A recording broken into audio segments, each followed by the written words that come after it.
back, metalheads and rockers. This is Underground Noise Webzine with Webisode number 126. Today, I and my friend Rhino here, we're talking with Linnea Landstedt from the band Tyranex. I don't know if I'm saying it right, or is it Tyranex? I don't know. In Sweden, we say Tyranex. Okay, but outside Sweden, Tyranex. You can call it whatever you want. I'll say skull to that. Yeah. In other words, cheers for those that don't know Swedish. Skull. Yeah, skull. Cool. Got it. Well, Linnea, the first question I would like to ask you is what song off your new album called, I'm trying to remember what it's called here. Reasons for the Slaughter, that's what it is. Yeah. Okay, what song? Vinyl's Just Right, yeah? Well, I was going to ask you which song stood out to be your favorite off the new album, because for me it's Rise from the Dead. Well, you start off with a tough question. Sorry. It's very hard to pick one, I think, because but one of my favorite to play is let's see, Reasons for the Slaughter, I think, the title track. I really enjoy playing that one when we rehearse it.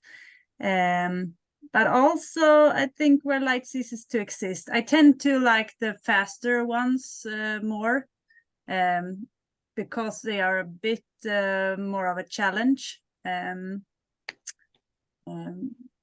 You got to build strength for playing the guitar and do the vocals as well. But it's hard to pick one favorite because we picked the favorites for the record. So to choose one of the favorites it's a hard one. I like them all.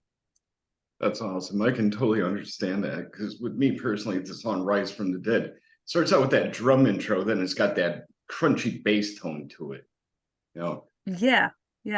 And in the beginning, we actually didn't have that drum intro. We started with guitars.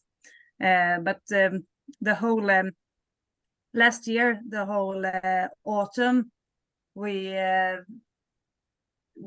started to rehearse the new songs and worked through it and rearranged some stuff. That song, for an example, we did a lot of rearrangement and decided to have that drum intro instead, which I think was a big a better version than the first one we had. So I'm glad you like it. Absolutely. It's a blast to my eardrums, so I'm going to keep on jamming on it until the day I die. Oh, thank you. You're welcome. We appreciate it. I'm sure you're familiar with the bands called Grave. Are you familiar with the band called Mad Architect? They're from Gothenburg. No, I don't think so. It's a band by a guy named Magnus Down, and he also has on vocals Snowy Shaw, who used to be in King Diamond. Yeah, okay. Yeah, I'm friends with Magnus and the band Mad Architects. It's kind of like a progressive power metal type band and kind of gothic in a way. So they're pretty interesting. Well, that's cool. There's so many bands here in Sweden. Yeah, my mom's parents, well, her dad, his grandparents had actually came over from Stockholm on the boat years ago, and that's how he got his last name, Stockholm. And I'm like, wow, that's rather interesting. That's a good story. Absolutely. What do you like the most about being a musician, Linnea? Is it the energy that it gives you, or is it just being in front of the crowd and just having to yell at them all night? Yeah, both of what you mentioned, because it's mostly we rehearse a lot more than we play live, of course. So I wouldn't be in a band if I didn't think it was fun to practice playing music together with other people. So it's one of those hobbies I had since I was like 9 years old, I started to play guitar. And when I was like 14, 15, I was ready to join a band. So since then, it's been a great passion for me, and it has taken a lot of time. And what I like about metal, and especially thrash, is that energy. I really love playing aggressive, intense music that is a challenge to play, and to meet the friends in the band every week, and do what we love. And then, of course, being on stage is just a bonus. It's what you work for, to meet the audience and try to be as best as you can in front of them at that moment. That is something special.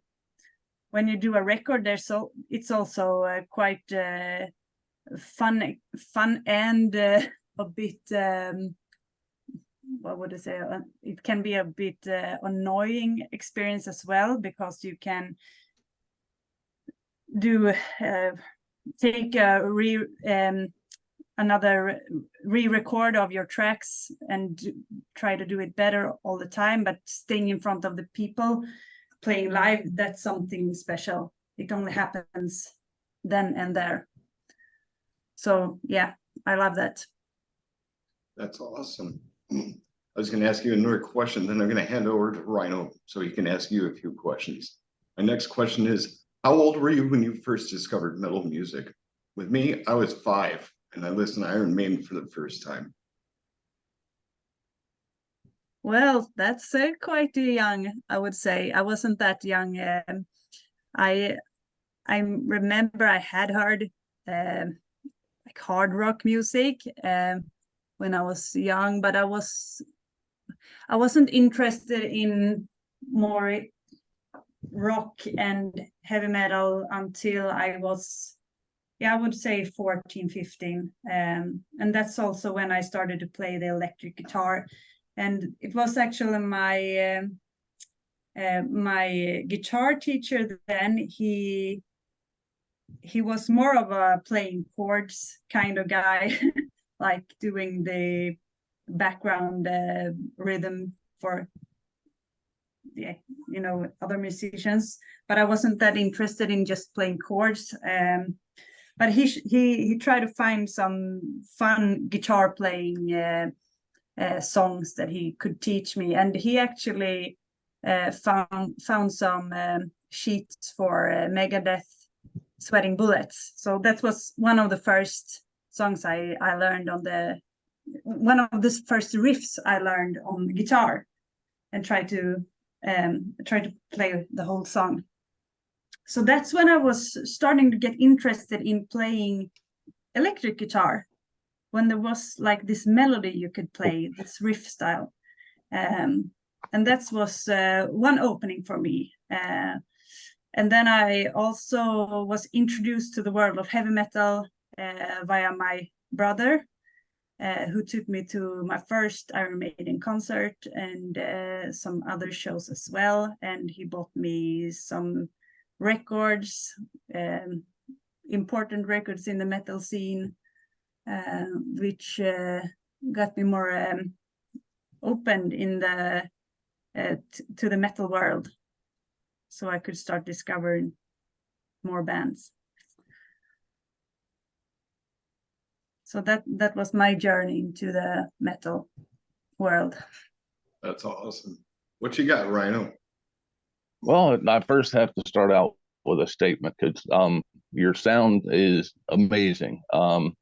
As Al knows, I am a thrash purist. I think a lot of metal bands jumped on using thrash, defining them when it kind of took a downturn, heavy metal around the early 90s. So these guys have that true thrash sound.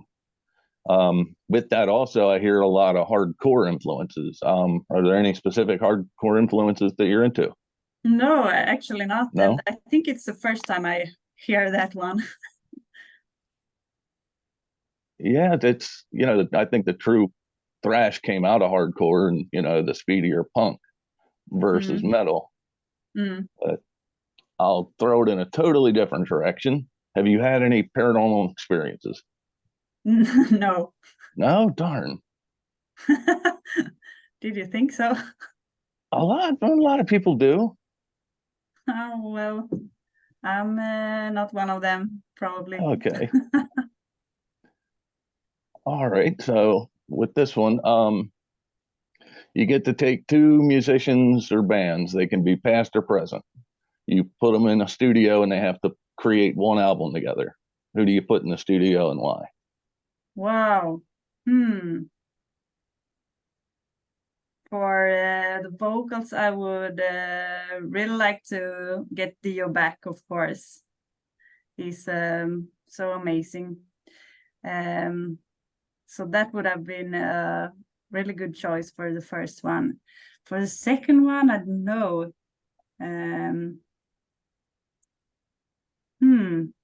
Tough one.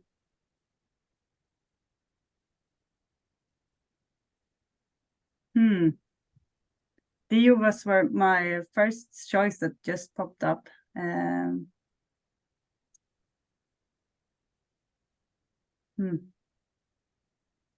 Well, You can think about it and we'll get back to it if you want. Let's say next week you get to go on the road and tour another continent. Where are you going? I think we would probably go to America then, because we had a lot of listeners in the United States for this record that we released. Okay. So that would probably be the good choice. We have never been there, so that it would have been amazing to go there. Also, then welcome to NATO. Unfortunately, yeah, what a world. What you got out? Well, let's see. Linnea, you got a guitar nearby that you could show us? Let's keep the segment. Never mind. Sorry, I'll cut that out. Yeah. You're funny, right? Yeah, I was just wondering if you had a guitar nearby that you would like to show us, like what guitar you like to play with the most on stage. Yeah, that one is not here. It's in another place, but I played. I really like this. I have a lot of Jackson Renrose and King V guitars. So this is my precious one. Unfortunately, it's not tuned in E. It's tuned down for Ice Age, which, yeah, we play in D tuning. But I really like this one. I had it on stage both for Tyranex and Ice Age as well. So it sounds really good. This is the other one I usually have on stage for Tyranex, but I also have a like a silver King V guitar. That's my favorite, and that's the one I don't have right here for now. But it sounds really good, and I also had it on the record. I played everything with it, and I think it was on the last record as well, Death Road. Yeah, that red one really pops, you know, it just stands out at you. Yeah, and I also have this Moser guitar. I had it for some years. Not that kind of guitar you typically see here in Sweden, but and it sounds great, but it's a bit heavy. So so I'm not very used to. The other guitars are very much more lightweight than this one. So I don't like standing with it for too long. I'm not trained for this heavy guitar, but it sounds really good. So maybe I will use it on some record in the future. You know, looking at the body of that guitar, it kind of looks like it's got teeth, you know, like it's ready to jump at you or something like that. Yeah. Some people think it's more of a Christmas tree thing. Yeah, it's kind of like an alligator or a crocodile ready to swallow you whole, like totally alive, you know, just go in the swamp and next you know, it's right in. Yeah. That's Either really that cool. or Christmas tree. What type of distortion pedals do you guys like using, or is it from the guitar amps themselves? Yeah, I have a Kemper amp, so I don't use any external pedals at all. I used to have pedals. I never distortion pedal. It was very long time ago. But before I bought the Kemper, I had a PV 6505 and some pedals to it, some delay pedals and compression pedals and some what was it? Yeah, tuner and frequency pedal as well. So, but no distortion. I like this.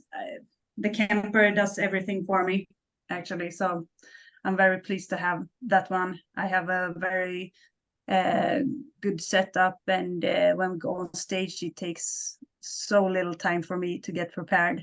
And that's one of the best things with a Kemper, I think. I'll have to look into their amps because I use a Line 6 Spider 2 myself. So Kemper, you say, right? I'll definitely have to look them up. What you got, Rhino? All right. Is there a subgenre in metal that you just absolutely cannot stand? No. No? No, I don't think so. I usually listen to thrash and heavy metal. That's what I like the most. I do not listen that much to other metal genres. But no, good music is good music. Well, that's good because Al is a huge Limp Bizkit fan. So Okay, maybe I wouldn't choose that band. Rhino was trying to make me look like a poser.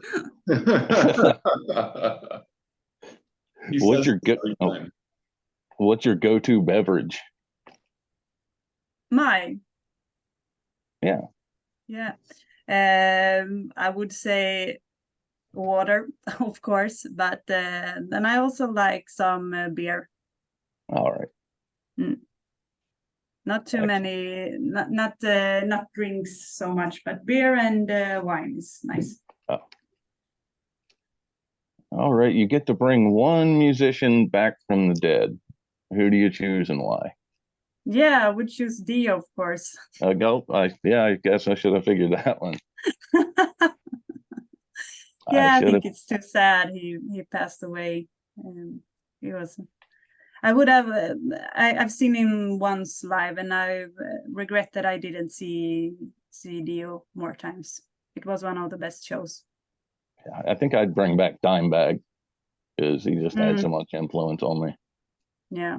His guitar sings to me.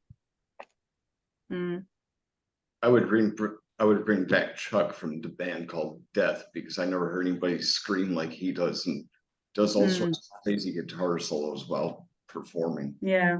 Vocals. Yeah, I would have loved to see Death too. Excellent. What you got, Al? Well, let's see. What's your local music scene like or there where you're at, Linnea? Well, I think it's pretty bad right now. I live in Gothenburg in Sweden, and it has been one of the best scenes for metal the past maybe 10-15 years in Sweden. So there has always been a lot of places to play at in Gothenburg, and a strong scene and strong audience who always shows up. But the last years has not been so good for Gothenburg. I think there are many local venues that have closed or are closing because of different reasons, but it feels like the scene is not so good as it has been. I don't think that there are a lot of people attending shows, and supporting the scene like it needs to be alive.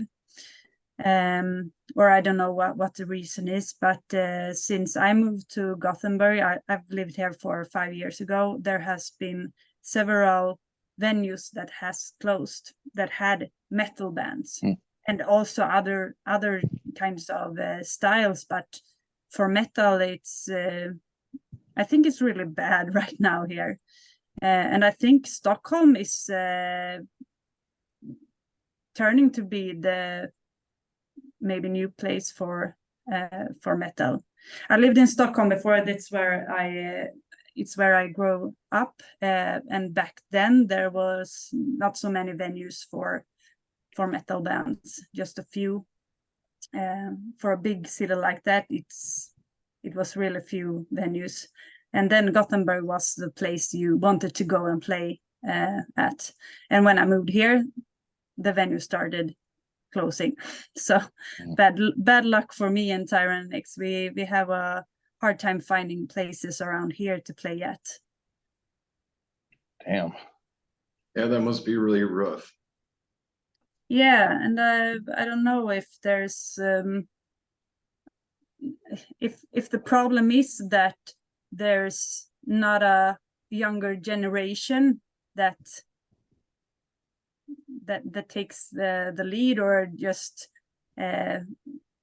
attend to the shows. It seems like the audience is getting older and older, and also the promoters. There's almost none younger generation which I see on these venues. So I don't know what's the reason, but it feels like there should we should try to get some new faces around, I think, who has the energy. My next question for you, Linnea, is, are there any underground metal bands over there in your area that you would recommend that we should check out that we don't know? There are some new bands, not in my town here, but in Sweden there are actually some new young bands in thrash metal who is actually, I think all of them are releasing some new stuff this year, or their first album. So we have this band called Atonement with young dudes playing aggressive thrash metal. We also have a band called Sion with Xion, not from Stockholm but from another area in Sweden. They are excellent musicians, and are about to release their first album. A bit more heavy metal, but very intense thrash riffs and technical stuff. I was very impressed when I saw them. We played with them once. They are really, really good. So I hope they have a bright future. So that's Atonement and Sion. And we also have this band Eternal Evil, a bit more Slayer-ish band, also from Stockholm. And there's another band, Sarkator. I don't know how you would pronounce it.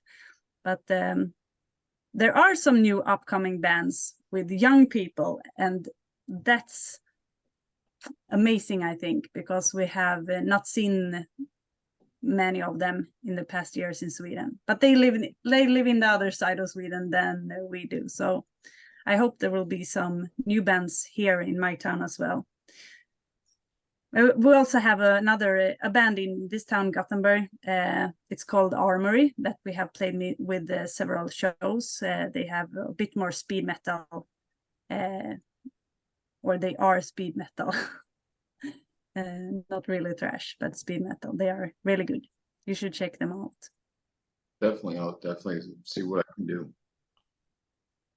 What you got, Rhino? Oh, what's the last concert you attended? I think it was It must have, yeah, it was a festival in the beginning of June in Sweden called Muscle Rock. It's a festival with maybe 1,000 or 2,000 people, quite small one, but they have retro bands and they have new bands as well. Always a good festival. So I don't remember which was the last show there, sorry. But I remember Candlemass was playing there. It was really, really good. But they were one of the big names. Yeah. That's it. Yeah. I mean, you said like coming touring America. I don't know what I don't know if you know what you're in for. No, Promoters here, I don't know at all. a broom closet is what they call a green room, and a hose is the beverages on the house. Yeah. That's a lot of these venues here. Yeah, but it can be like that in Sweden as well. Sometimes it's you don't get a backstage area at all. You just have to put your stuff beside the stage. And sometimes you Right. get treated like a king or something. It's very different. Yeah, it's all I hear of my friends that go over to Western Europe and tour. They talk about how much nicer the accommodations are. Okay. One venue, I forget where it was, it had a slot car track down the basement in the green room. One had a record shop attached. Yeah. It can be a lot of different. You usually don't know when you go to a new place as a band how it will be. You're lucky if you have your own room to put your stuff in. Yes. Do you have an influence, musical influence that would surprise us? Probably not for Tyranex, no, because I try to write heavy metal riffs. That's my secret ingredient. I try to write good heavy metal riffs and then I speed them up and try to make them sound evil. Wonderful. Wonderful. All right, I have one more. What advice would you give to your 10-year-old self? Just don't care so much what other people think. I think that's one of the best, because when I started to want to play in a band, I thought that I wasn't good enough, and I was very scared that people would tell me that I was not good at playing. So I stayed at home, practiced, and never. It took a long time for me to just dare to look for other band members. So I think I would have given myself a bit more self-confidence, because at last when I met someone to play with, I was surely good enough and could have started a band way earlier. So that's one thing I regret, that I didn't dared to find people to play with earlier, because I think I would have learned so much from it, and it would have been nice to start a band earlier. So Tyranex was one of my first band. I had one band before that, and then I started Tyranex. So I've had this band for a lot of time now. Yes, how long? What did I see? Back to the early 2000s, right? Yeah, 2005 we started the band, me and another girl. So yeah, it's way back then. I can't believe that it has been almost 20 years. 18 years, yeah. It feels so crazy. Time flies. Yeah, it's rare for any band to stay together that long. Yeah. All right, Al, what you got, my brother? Well, let's see here. We've got 7 minutes and 48 seconds left in this meeting at the moment, but we can always come back after this one's over if you want to come back for more. Just got to wait 10 minutes in between. So my next question would be, has there ever been a moment while you've been watching a band perform that you've seen anything like out of the ordinary happen? Say, for an example, someone got hit in the head and have now a skull fracture. Maybe, say, for an example, someone's guitar amplifier has blown out. Like there's no more sound coming out of their guitar amp, so they have to go off stage and the band still performs. Like, what's the craziest thing you've ever seen when a band's been? Yeah, the weirdest thing was it was some local, I think it was a punk band. Punk or hardcore, I don't remember really, but it was not a band I remember the name of, but the guitarist was very weird. Suddenly he took I think it was glass, just a drinking glass, and he like threw it on his own face for some reason and started to bleed a lot. So he had a very deep cut in the middle between his eyes, and it happened so fast that I wasn't sure it was an accident, but it was his own free will that he did it to himself, because I remember there was not many people in the audience. And I remember I was walking up to him and like, "Are you okay? What happened?" But he was like, "I'm gonna play.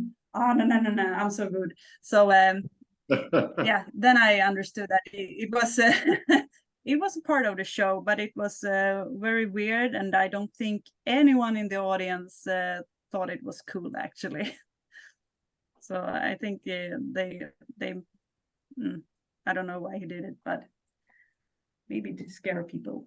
But I don't know if he did that. I was about to say, sounds like you wanted to be G.G. Allen. Yeah. Yeah, maybe one of his muscles twitched and he goes, but he did it intentionally, huh? Yeah, of course. Wow. Yeah, he did. That takes a lot of guts to do something like that. Yeah, yeah. But it's stupid at the same time. I don't know anybody in their right minds that would just take, a glass and smash it up against their forehead or something. I think it's really stupid. I don't know. Yeah, very incredibly stupid. That's kind of like if I were to walk up to my bassist and just be like, "Hey, let's butt heads on stage and make everybody think that we have concussions." Yeah. Come on. Yeah, I'm not going to. There was one. There's no way. There was one guy at one show several years ago who stage dived from our stage, and it was not high. It was maybe half a meter high when we played. But he just threw himself out in the air, and no one was there, and he landed on his head, and he didn't get back up. He was just lying there, and I was right in front of him, and I felt the need that we had to stop and like, "Hello, can somebody help him, because he's not moving? What happened?" And they then shortly after that, he started to wake up a bit, but the ambulance came and picked him up. So yeah, that was also kind of stupid, I think, to just throw yourself out on the ground with your head first at a show. Yes.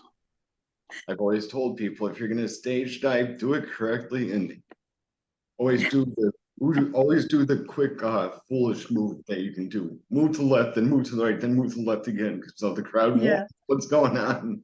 And check if someone is there. Yeah, make sure you got somebody to catch you at least, someone that can. Don't jump with your head first. Yeah. My first ever show I went to as a kid, I was 14 or 15, and the kid got up on stage and he jumped the stage dive, and the mosh pit had moved, and I can still hear his head hit the ground. So I have never tried to stage dive because of that. No. It was just, I can still hear it. Yeah. And he got up. It feels kind of stupid. If there's no one to catch you. Yeah. He was embarrassed more than anything. I'm sure he had a serious concussion, but at the time he was just embarrassed. Speaking of stage diving, I don't remember what venue this one would be, Rhino, but there's one stage that says "stage dive at your own risk." And I'm thinking to myself, well, at least you came with a warning label this time. Yeah. Yeah. Isn't it always on your own risk? I don't know if there's any insurance for that. I know that there's some places that don't allow it, and there's some places that don't even allow moshing. I'm like, what's the point of having a metal concert if you can't mosh or you can't headbang? What's the point? You're just supposed to stand there and be like all day. I mean, you would look like you're tweaked out of your mind or something. You know what I mean? Yeah, it feels strange. Not worth it. At least mosh a little bit, at least headbang, get into the music, you know, because that's what it's all about, you know. It's supposed to be. Yeah. You don't have to be in the mosh pit as well. You can decide if you want to be mosh pitting or stage diving. Not everyone does that, so it's up to each person. Yeah, that same show, I got my nose broke in the pit. So the exact same show. I still will go in the pit, just I'm not stage diving. And actually, Pantera, I think this was 94. Some guy went down. He was on drugs, but he went into the pit and I guess he tried to stage dive and broke his neck. And they thought he was, drugged out. And they literally drug him to the edge of the property and left him. The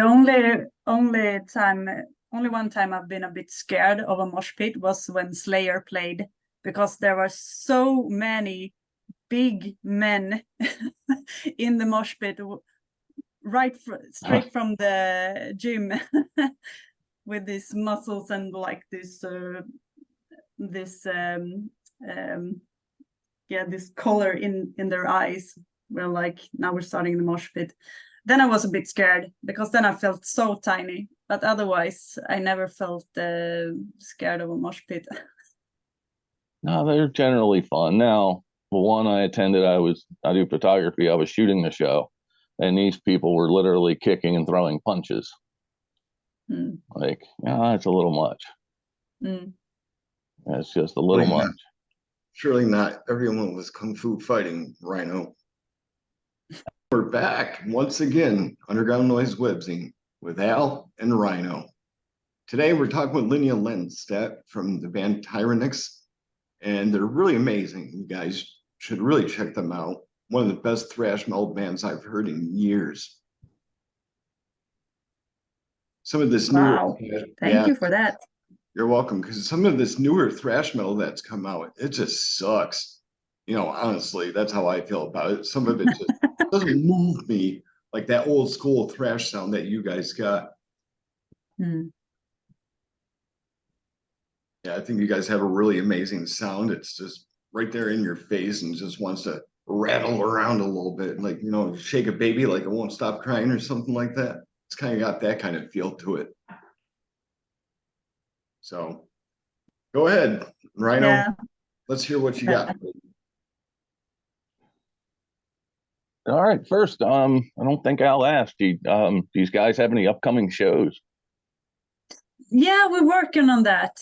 I told you about the scene in Sweden. I really feel that it's hard this time compared to when we released the third album some years ago. I think it's because now we're searching in our nearby area, of course, but also outside Sweden. But yeah, it feels a bit different this time, I would say, and not in a better way. So we're doing our best to book shows. Great. I'd say younger girls, what advice would you give them if they're interested in music but they feel intimidated? Yeah, they would. That's what advice hard would one. You give them? I have actually worked with the girls before. My previous job was to encourage young female girls and young women to play music together, not necessarily metal. They could play whatever they wanted, but I tried to, my job was to encourage them and to help them find band members and help them write songs and help them arrange live shows and stuff. We did a lot of lot of cool things, but it's really hard with, I think many are like just like me. When I was a teenager, they want to do something, they want to play music, but maybe they don't dare to go out and look for other musicians. So but that's I don't know, it needs some confidence, and and also if you want to have a place in the metal scene where there's a lot of guys and almost no girls, that takes a lot of courage to just take your place in that scene. I don't know, I would really like to encourage a lot of more girls to play, because I think there should be some really good female musicians out there who can play this stuff. They just need to show up, I think, find out other people to play with, because I understand that it's hard to be alone. Be on stage alone it's a very tough one, but you need to, if you find some friends you can play with, it's a lot easier to be on stage then. But that's one of the things I would like to see the most, is more female in this in the thrash world. Where are those people? We do have a bunch here. I'm in Maryland, and I would credit Joan Jett for the number of females we have in metal here. You know, she paved the way, which is awesome. And she's still encouraging. There should be more. I'll be right back. All right. Do you have any pet peeves playing live, recording, anything you can't tolerate? Sorry, tell me anything again. Or any pet peeves, as in, you know, like you're relaxed going into a show, but don't do this will tick me off. Mm-hmm. When I play, you mean when we play with Tyranex? Yeah. We well, I never heard that word before. Okay. Is it, you mean from the promoters, or from in general, just something that you just don't want to see happen at a show?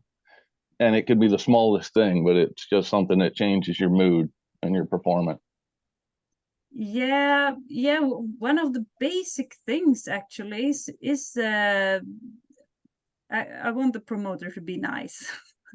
And they are most of them are very good, but when we don't get, if we are supposed to get food, you know, this basic stuff, the dinner, drinks or coffee or tea or like non-alcoholic drinks, there are some small standards that I think the promoter should provide a band that's taking people to their venue. Yes. And when those small things is not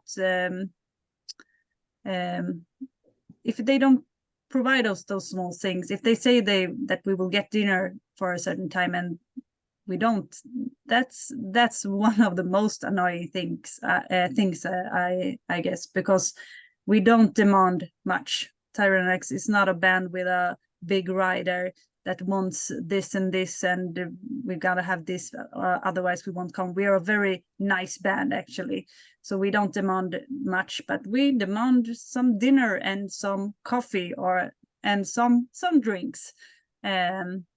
So I think our standard is very basic, and if that can't be delivered, then we maybe be a bit disturbed about it. All right. Al messaged me a question there. He's off for a sec. How did you come up with the band name? Yeah, it was this person I started the band with, another girl.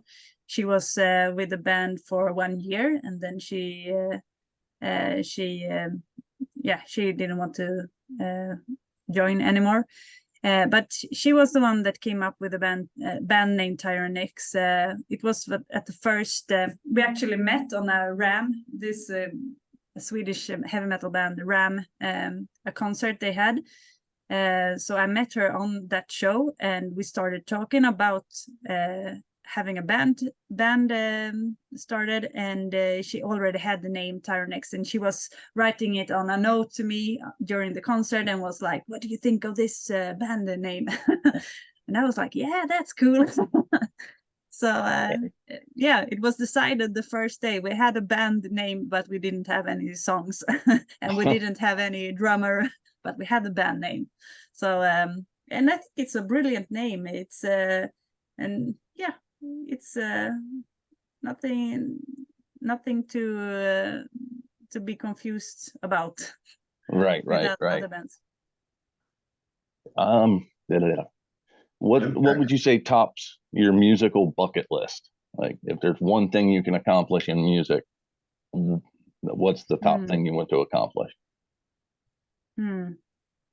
Yeah, I would like to play several festivals, I think, because I'm quite happy with what we have done this far. We have done what I dreamed about when I was a child, like or a teenager. Like doing 4 records was way more than I thought we could do, and also touring. We have played a lot of shows, small venues, big festivals. So for me, it's like, just do it again. Just keep alive out there.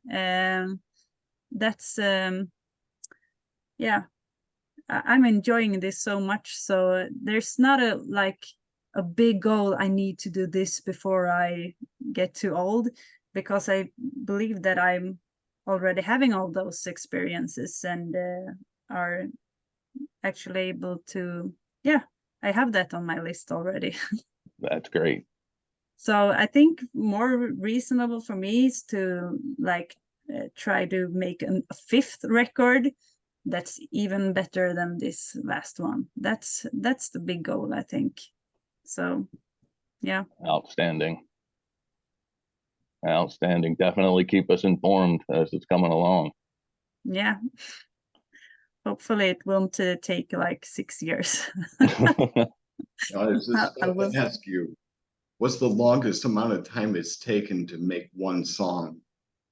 Oh, we have the last track on this Reasons for the Slaughter album is called Wipe Out. I actually had the foundation of that song written in 2016. So it's a quite old song, but we never got the it didn't sound completely in the way it does now on the record. It was very hard to finish that song. We had different versions, played it back then with another lineup as well, and tried out different things, and I thought this is not working well at all. I think I almost threw that song away. But it needed some time to mature, I think. And now in the end, I think it's one of my favorites on the album, how it turned out. But yeah, that one is quite old. So, but I haven't worked on it actively like since 2016. We did the basic foundation of it back then, and then it rested until we started to finish the writing of this album. So some songs just takes a lot of time, but I'm not doing this as a full time. So sometimes it takes years. Yeah. Where do you see yourself in the next 10 years? Yeah, probably in the same place as now. I don't have any big hopes like being a full-time metal artist. The music scene is it's hard to live on, I think, to earn enough money to just do that. So I just hope that we have the band still, and we are making records, and we are having fun, and we are touring as much as we can. That's really awesome.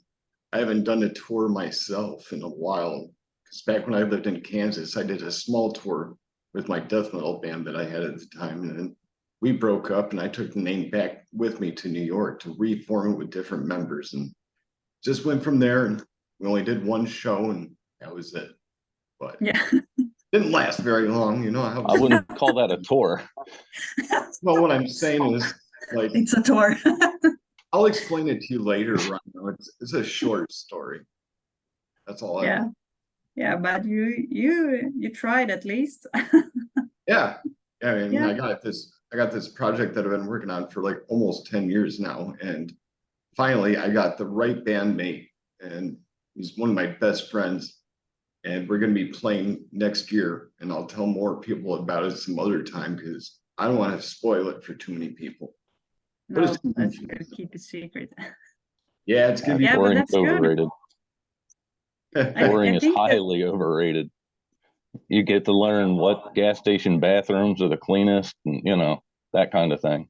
I'd have to go with Road Bucky. cones, that's good traffic. knowledge.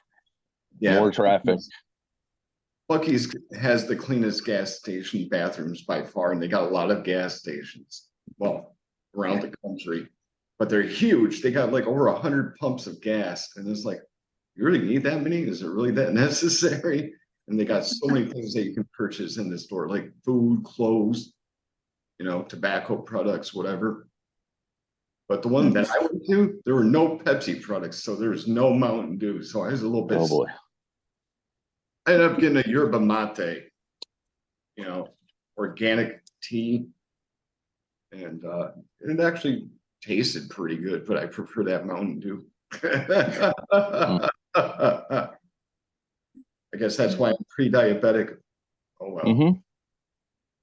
That'll That's do it. exactly why you're pre-diabetic. Well, Rhino, do you have any more questions? I got 2 left, and I want to hear yours. all right. What would you like to say to your fans out there, Linnea, if they're listening today? Just listen to the new album. That would I appreciate so much. That's the best thing you can support us by just listening to our stuff. And I hope that I will meet a lot of you out there in the near future. That will be awesome.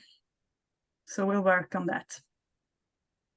You know, I was about to say, if people want their faces slapped off 100 times, jam on this album. At least 100 times, and you'll get it slapped off that many times. I love it. I love it. You know, I've listened to it quite a few times myself, and like I was telling you before, what my favorite song was, and I like the whole album. I mean, I can't lie. You know, I gave it 9 out of 10 horns. Wow. Well, I appreciate that so much. That's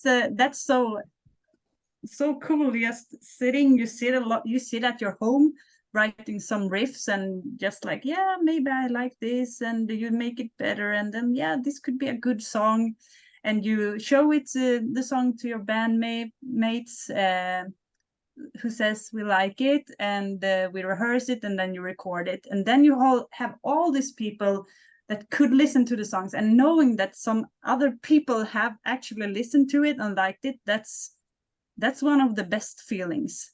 Something I did at my own home in this little basement. It's out there in the world. That's so amazing. Yeah, it's definitely ear pounding, that's for sure. Makes those eardrums go, you know, back and forth. So I love it. Nice. Well, my final question for you, Linnea, is do you have any final words for Underground Noise Webzine? Well, I'm so blessed to be here. It has been amazing. And I thank you for taking this time to just talk to me, of all people out there.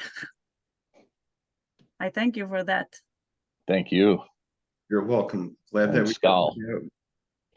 Hey, he's got his horn. I got my water. Oh, it's invisible. Yeah. today. Yeah. It's magic water. I was Yeah. waiting to disappear again, but it didn't happen. That's happened before. Cool. Thanks for being on Yeah. the show today. Yeah, I Al- appreciate your work. It's really needed, I think, that people are doing things like you do. Absolutely. Thank you. Appreciate your kind words.